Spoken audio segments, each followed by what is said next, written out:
This video is intended as a summary of what I have learned and am using currently for the creation of video clips for C&L Ventures and Cranfordville.com. I make no claims of expertise in video production, but summarizing the procedure that has evolved in doing this work is personally beneficial to me, and hopefully it can be of some value for you as well, from your watching this video. The process falls into two distinct categories: 1. Preliminary steps, and 2. Assembly steps. 1. Under preliminary steps, several decisions will need to be made before beginning actual work on the project. One of those considerations is the software needed for creating a video. Another of these considerations is the working conditions. By this is meant not only the workspace, but also the computer equipment and setup. Entry-level computer equipment will not handle the heavy-duty software for video creation. Further, the concretizing of an abstract idea for a video means the gathering of a supply of audio and visual documents, files for creating the video. 2. Assembly steps focuses on the creation of the video. Both technical skills and artistic creativity come together here to determine both the content and the aesthetic appeal of the project. Once the video is in satisfactory condition, it then must be converted, rendered, into a format generally viewable by others. Once posted on social media, the web, or shared with individuals, you have finished your project. Preliminary steps, software to be used. Within the Adobe system, two different software programs exist specifically for video production. A. Adobe Premiere Pro. B. Adobe Premiere Rush. Front-end software will often advertise the ability to do everything needed for creating videos, but also real limitations on the range of options for the project will impose limitations on your creativity in the creative process. On the other end of the spectrum is the Adobe system of software. To be sure, with some of their software a steep learning curve will be found. But I've found an almost wide-open range of options that give unlimited creative alternatives. Once you become comfortable with Premiere Pro, entry-level programs, even Adobe Premiere Rush, will have less and less appeal. Preliminary steps, working conditions. Not only is the choice of software important, but the working conditions in your office or workspace are important as well. Also a part of the conditions is the computer equipment available for such projects.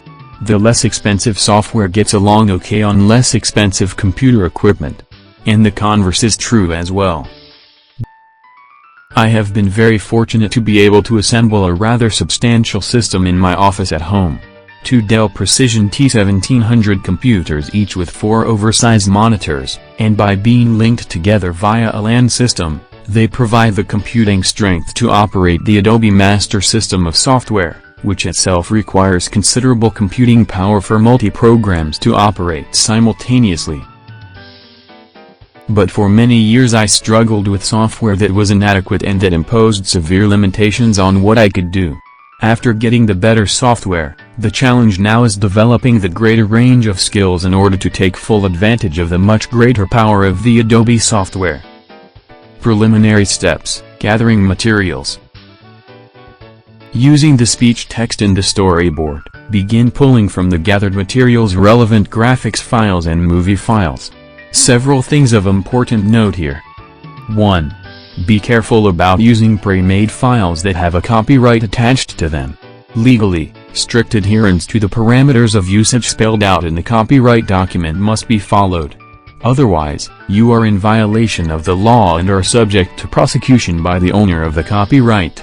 Normally the copyright places legal obligation on the user to pay monetary royalties to the owner for the privilege of using the materials. Also remember that each copyright document has its own usage parameters spelled out. Don't assume anything. Using copyrighted materials outside the parameters of the copyright is not just a significant legal issue, it also is a moral issue. Such usage is defined legally as stealing the property belonging to another person. Lots of pre-made graphics exist in digital form and are either copyright-free, or else have broadly defined parameters of legitimate usage. These are also the best and safest sources of pre-created materials. Many companies also have a subscription-based service, such as Adobe Stock, which provides a wealth of materials that can be used for graphics and video production. The advantage of this subscription option is high-quality graphics and movies basically set up for inclusion in some project. Normally their products are either royalty-free and come with broadly defined usage parameters. Of course, the personal creation of graphics and video clips by the videographer eliminates any liability via copyright regulations to some other person or company. The inclusion of materials that you have personally created will additionally enhance the appeal of the video movie. From my experience of doing this, the more personally created materials in the video, the better the quality of the video and the greater the appeal to a potential viewership. The materials to be used come out of the following categories. A. Graphics files and audio files. 1. Graphics files include A. Pre-made and created still graphics in a format such as JPEG, work well. Prepare them for use by restructuring them to the same size. I use 72-pixel defined documents. Choose either the width or the high dimension and make sure that all these used files are formatted to the same width or height. Note width or height, not width and height. 2. Animated graphics pose different problems for inclusion. A wide range of formats are available but not all of them work well in being incorporated in a movie. The AVI and MPG-4 formats are the most popular. The older MIDI format will give you fits when being used. Such formatted files should be recreated into another, more up-to-date format. Preliminary steps: develop the storyboard. Before actual production begins, the most important action needed is the development of the storyboard. Here is the creation of a concrete plan of action that concretizes the abstract idea foundational to the video. The script for the video should be laid out in adequate detail prior to any work on the video creation itself. To be sure, the story written out will remain somewhat fluid and not be rigidly fixed in place. That is, the details but the overarching theme, objective, and structural outline should be well formulated in written expression before work on the video begins. The graphic linked here contains a sample of the format of a storyboard that I developed and use. 3 basic categories of references are central. A. Left, the timeline and listing of audio files. B. Center, the manuscript text for the producing of audio files and perhaps for closed caption inclusion. C. Right, the listing of the graphics and movie files. All of these need to be synchronized and linked to one another so that the understanding will be clear as to what goes with what. Once everything is in place, you are ready to begin the process of creating a live studio movie for your customers to view. I am assuming that you have your video software booted up and have created the necessary workplace folder where everything you collect in connection to the video will be located. Keeping a copy of these materials in the same folder inside the workplace will simplify finding these files when you begin assembling them together. I use the subfolder labeled Resources for this. First, before the audio files, the assembly steps, visual files. What do you do now? It's important to note that 2 very different types of video files will be created for the video production project.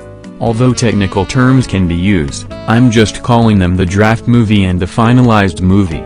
With the draft movie the content is visible only inside the software program. For example, Premiere Pro has its own format. The importance of this draft format is so that it can be easily edited, expanded, modified etc. Also, it can take in files from a wide variety of formats and recreate them in the uniform draft movie format. At this format stage, all your editing work has to be done. Get everything fixed properly before moving on to the next step. After the visual files comes next, the assembly steps, audio files. 2 categories provide sound for the video movie, speech and music. Speech files are of 2 categories, recordings of the narrator and mechanically produced narrator recordings. Sometimes the latter results in an unnatural speech pattern. But the better text-to-speech programs will produce a very natural speech sound in a wide range of language expressions. I personally use the Amazon AWS Poly system in that it is one of the best such programs available. The MPEG-3 file format is quite popular for speech audio recordings. For personal recorded speech files, I use a British system called Voicemeeter, that expands the recording capabilities of my graphics producing computer. The software is not overly expensive, and works quite well. Then for dressing up the sound files, I turn to Adobe Audition, which opens up massive options for enhancing the recordings, for both speech and music. A learning curve for both sets of software is present, but once basic skills are down pat, the sky is the limit, on both cleaning up files with static and unwanted noises, and also for adding various effects to the sound files. Music files for background purposes are very common in video production. One caution, here is where copyright issues becomes quite sticky, and crucial to pay attention to. If your video is to be posted on any of the social media outlets such as Facebook etc., their filters will catch unauthorized use of music files, and thus not allow the uploading of the video onto their website. They face legal liability also for copyright violation. Again, lots of royalty-free music files are available. For many years I have used a library of royalty-free music files produced by Digital Juice. Over a decade ago I purchased a substantial music library of DVDs that have provided me a boundless source of a widely diverse range of music files pre-programmed for incorporation into video production materials. In the use of two separate layers of sound, speech and music, careful programming of volume is necessary to keep the music from overpowering the speech files. Every video production software should have individualized volume controls for each sound track. A minimum requirement is the presence of at least 3 video tracks and 3 sound tracks. This will provide adequate options for mixing sound tracks, via a layering pattern. Now for the final stage of this production process, the assembly steps, finalized movie file formats. The other format of your movie is created only when you are completely happy with the contents of the draft movie. A process known as rendering references the software program's ability to take the finished draft movie file and convert it into a finalized movie format, such as AVI or MP4, which locks the content into a form following standardized guidelines that allow most every movie viewer to display the contents, both audio and video, for viewing. This finalized format is what the producer is looking for in order to show to an audience. A great deal of experimentation is common in order to get the video files, especially if they are layered on top of one another, and the sound files, also layered, so that they match up and are reasonably synchronized together.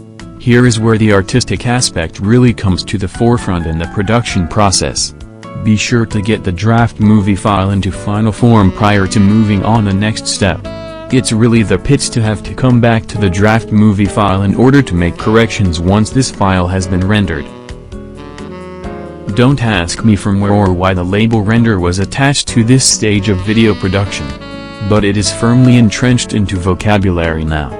In regard to videos, it simply means to convert the editable multi-layered draft movie file into a fixed form viewable format for projection and display.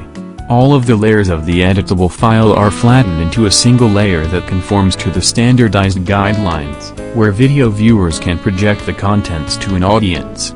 Often critical to this process is the turning of a series of still photos into an animated file.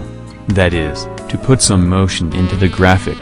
Thus, video and movie are closely related ideas, although not quite synonymous. Different software handles this process in different ways. The Adobe system links up Premiere Pro to Media Encoder, which handles the rendering aspect. This program has numerous options, especially on the tail end of the process. Once the movie has been converted into an AVI, MP4 etc. format, it is ready to be published. That is, distributed to the targeted audience for viewing by others.